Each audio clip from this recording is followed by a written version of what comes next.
everyone, I am Dr. Likha Chandran, working as an assistant professor in the Department of Science and Humanities, teaching chemistry at MLR Institute of Technology.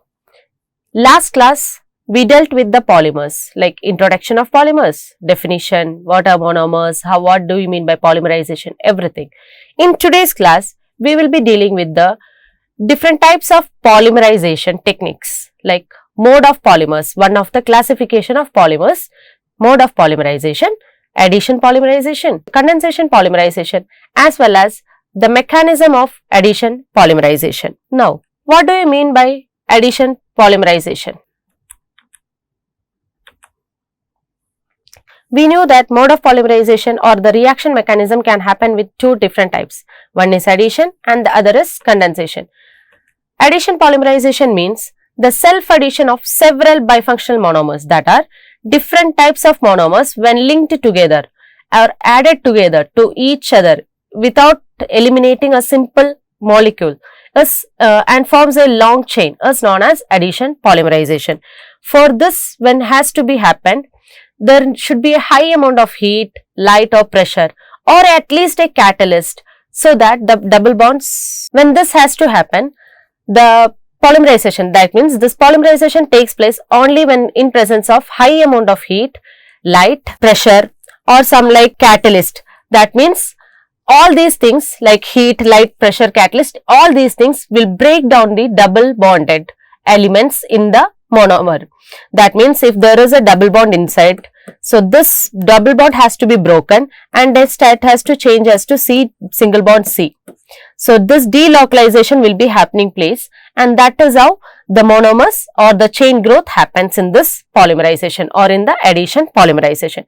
Now let us take a simple example how it works. This is the addition polymerization or example for polyethylene, formation of polyethylene, CH2 single bond CH2 as a monomer.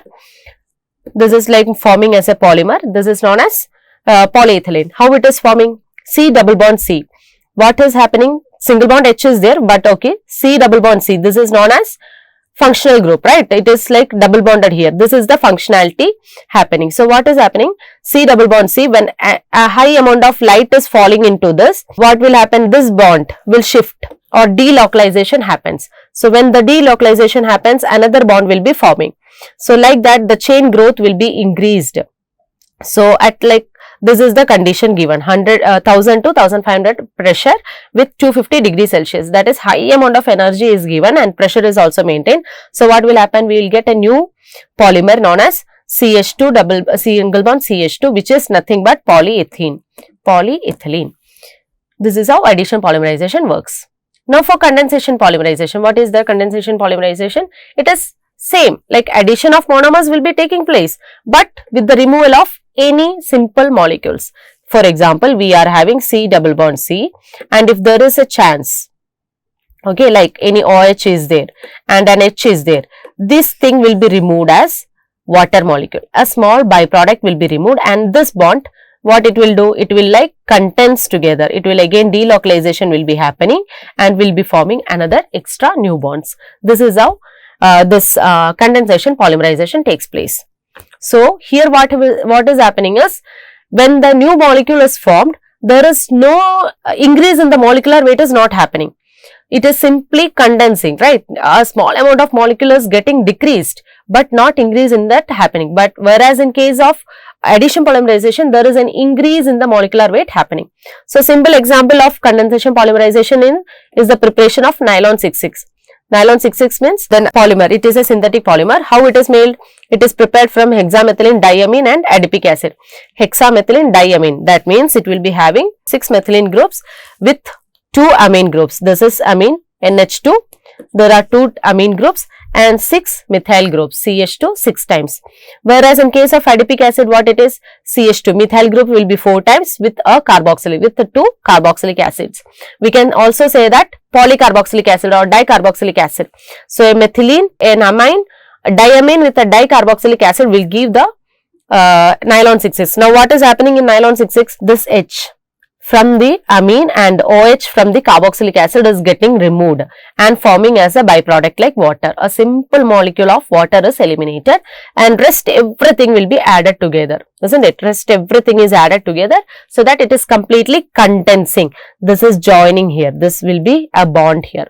This is completely joining and giving a new molecule. This is known as nylon 6,6.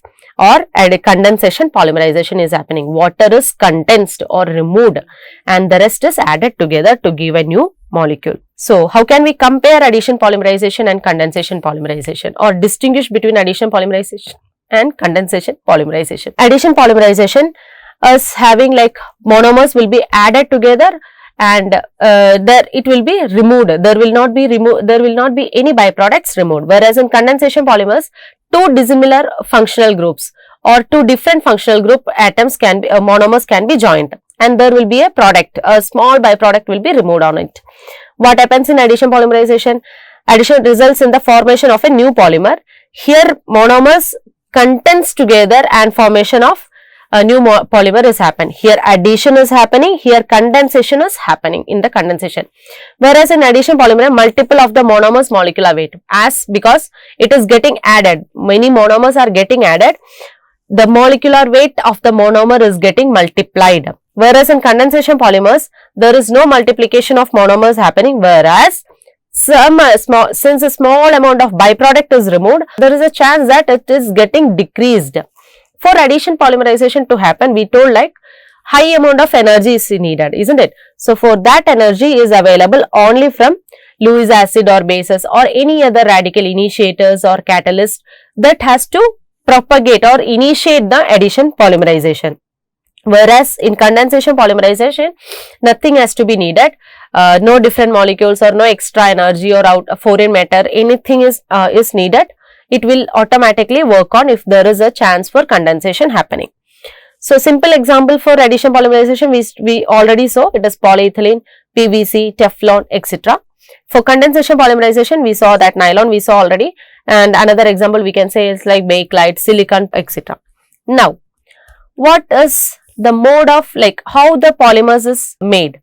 The mechanism behind the addition polymerization. Actually, addition polymerization can happen in two ways. One is through free radical mechanism or free radical polymerization, or another is through ionic mechanism, ionic polymerization. So, in today's class, we will concentrate only on the free radical polymerization. Now, what is free radical polymerization? From the name, we knew that a polymer is formed by addition polymerization with the help of a free radical. Now, what is free radical, or what can you tell as a free radical?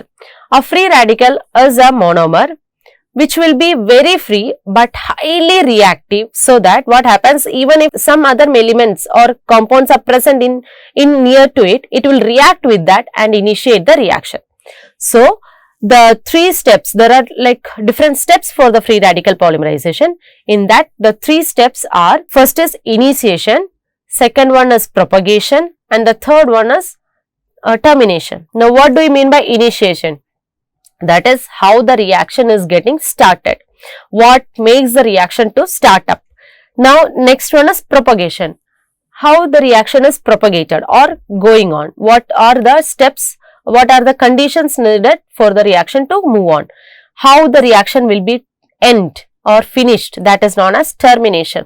How the reaction stops. Now, for this, when has to happen, like free radical polymerization, if it has to happen, we have to start, we told that there is a small amount of catalyst or a initiator is needed, right? In that case, the commonly used initiator or a catalyst we can say is like hydrogen peroxide or benzoic peroxides. Normally, we use benzoic peroxide high amountly because it is like very good free radical. When it is broken, it will give a good free radical. So, like first step for the free radical mechanism will be generation of a free radical. How generated? An initiator molecule will be there. When high amount of energy is passed to it, it will break into two different monomers or two different radicals. For example, let us take the initiator or monomer compound as CH2 double bond CH2. Now, how it is happening? It will be happening like this monomer. It is now broken, no? This R. radical, right? 2R we are getting. That R is a free radical. Free radical always will be denoted by a star or a dot at the top, by a star or a dot. This is how it will be always denoted. So, first step will be generation of free radical in the initiator molecule, that is on the monomer molecule. When high amount of heat or light is passed, it will break into free radical. So, free radical, what will happen? That radical will join with a monomer. This is another monomer, CH2, same. This will join with a monomer and we will get a new monomeric free radical molecule. Second, what will happen? Now we are having the initial stage. First stage is okay. Now what will happen? The second stage is propagation. For propagation, what will happen? This monomeric free radical, which is initiator, right? Which was initiator first, that will join with another monomer and we will get another free radical. The chain will be going on. This RM2, that is second monomeric free radical, that will again combine with a monomer and we will get the third one. Like that, the chain will be going on, completely moving on the chain. That is known as propagation. First stage is initiation, like a radical will react with a monomer molecule and we will get the first monomer. Now comes the termination. How the termination happens? How can it happen? The termination actually can happen in two different ways. One by coupling, another by disproportionation. Now what is coupling? Coupling means two different monomers, right? Two different monomeric free radical will be just added together and ends the reaction. Okay. Now I will tell you, like we will see another example, but here for information I am telling. CH2 double bond, CH2 single bond, CH2. This is a monomer, right? It will be having one more monomer will be there like this, CH2, CH2, isn't it? So, these two can be just added together. Just it will be adding together, like if we consider this as A and this as B. So, free radical, right? So, it will be like A, B. Just addition only will be happening, nothing else. Just addition and the radical will be removed. It will be now a stable compound over here. This is how coupling happens. In disproportionation, what happens is, first monomeric radical will be joining with the second monomeric radical, and what it will give? It will give one saturated one and the other one as unsaturated one. That is, when we get a product, one polymer will be the single bonded, that is completely saturated one, there is no unsaturation. The other one which will be forming as unsaturated one, that is one with a single bonded molecule and the other one will with the double or triple bonded molecule will be there. That is known as disproportionation. One with coupling, termination can happen either with coupling or by disproportionation. Maximum it happens with the coupling one. So, for mechanism of addition polymerization, it has to first generate a free radical. Generation of free radical is like initiator molecule. Initiator molecule, when we pass high amount of energy like heat, light, pressure, or with the help of a catalyst, what will happen?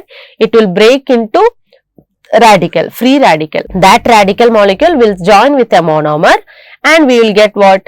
We will get a monomeric free radical. First monomeric. Now the first step is finished, initiation is finished. Now what is happening?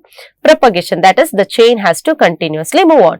So what will happen? The first monomeric free radical, it will join again with a monomer and we will get the second monomeric free radical. Like that the chain goes on and at the end termination happens by coupling or disproportionation. The coupling means either by adding of two monomeric free radical is known as coupling, and the disproportionation means formation of a new polymer in a way such that it will be either a saturated one or it will give an unsaturated one. That is how disproportionation happens. Now let us look into an example of mechanism of polyethylene. Okay. The first part we knew that initiation has to happen, right? So generation of a free radical. How it is generating? A peroxide molecule we are taking as an initiator. The peroxide molecule, it will be like giving into free radicals. Okay. So light or heat when it is falling on, this is peroxide, ROOR. So high amount of light or heat when it is falling onto ROR, it will break into RO and OR, right? It is splitted into RO and OR. Now what is that? We are having two free radical initiator. This is the first stage. Now what will happen to the second stage from this free radical, whatever is present over here, right? It will react with a monomer because we are synthesizing polyethylene. So the monomer will be ethylene molecule. The free radical will combine with a free ethylene. Now what is happening? RO plus CH2 double bond CH2. What it is giving? It is giving an activated monomer. Or what is activated monomer means? The RO is combining together with our ethylene monomer, which will give ROCH2 with the free radical. This is known as a free radical. So we will be getting a monomer like this, activated monomer. Now this activated, that is ROCH2, what it will do? It will be first initiation. Right, this is how it is initiated. RO. For more example, like clarification, I just gave a reaction that is known as benzoyl peroxide, right? This is benzoyl peroxide. So we took an initiator as benzoyl peroxide. It is breaking into two free radicals and the radical is joining with the monomer. Now we are having free radical monomer C6H5CH2 single bond CH2 with the free radical monomer. Now this radical monomer, what it will do? It will react continuously with the another monomer. Free radical monomer, that is C6H5CH2. It is reacting with CH2 double bond CH2, that is ethylene. And what is happening? The reaction is going on. Can you see, like C6H5, it is moving on. Again it will react with CH2 double bond CH2, another monomer. It will be moving on. So we can say that the CH2 is repeating. That is why it is denoted as N. It is the monomer unit over here. This is the monomeric unit which is getting repeated. This N is denoting degree of polymerization. It is many times repeated. Okay, we cannot tell. As long as we get the CH2 double bond CH2, it will be keeping on repeating. This is how it works. Now it is like a free radical monomer. Okay, now what happens? We have to stop this reaction. How to stop this reaction? To stop the reaction, the step initiated is chain termination. Now what is happening for chain termination? Two different monomers like this, C6H5 CH2 single bond CH2 and CH2 free radical, right? This small two different monomeric free radical will be adding together. Can you see? Just addition of the free radical has happened. CH2 from here again till this is this first monomer. This is first monomer. This is second monomer. Like first monomeric free radical and second. So till this it is first monomeric and from here it is the second one. So what is happening? All together it is just added. That is coupling reaction has happened and we are getting a new molecule or polyethylene. Polymerization has happened as polyethylene. And I hope everyone understood about this. This is simple mechanism of addition polymerization for and with an example of polyethylene. So in today's class, we dealt with the addition polymerization, condensation polymerization and the free radical polymerization. I hope it was very clear, like addition polymerization, what do you mean by addition polymerization? Second was condensation, how it is happening. Addition polymerization by adding of all the monomers without any decrease in the molecular weight. Condensation polymerization, addition of the monomers is happening with a small elimination of the simple molecules and a small decrease in the molecular weight. Next was free radical mechanism. How free radical mechanism is happening? What are the different steps involved in the free radical mechanism? I hope class was understood for everyone. Thank you for today. And for the next class, we will deal with the different types of polymers and different types of plastics. Thank you.